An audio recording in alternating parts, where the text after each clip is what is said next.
বিষ্ণুপ্রসাদ শর্মা বেশ কিছুদিন যাবৎ ও পরিষদীয় দল এবং দল থেকে নিজেকে কিছুটা বিচ্ছিন্ন করে রেখেছিলেন।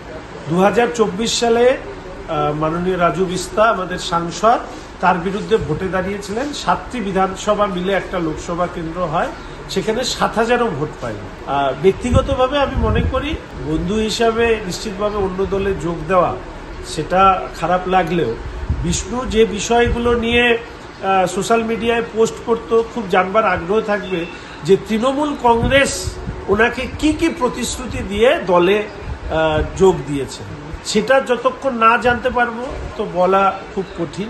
এবং তার পাশাপাশি আমি আশা রাখি যে বিষ্ণুবাবু তার যে নতুন রাজনৈতিক জীবন শুরু করতে চলেছেন, সেই রাজনৈতিক জীবনে প্রথমেই যেভাবে লোকসভা নির্বাচনে বিষ্ণুবাবু তিনি প্রায় মাটিতে মিলিয়ে গিয়েছিলেন, ঠিক একইভাবে 2026-এর লোকসভা নির্বাচনে বিষ্ণুবাবুর তৃণমূল কংগ্রেসে অন্তর্ভুক্তি, তৃণমূল এবং বিষ্ণুবাবু একই সাথে দুজন ডুববে।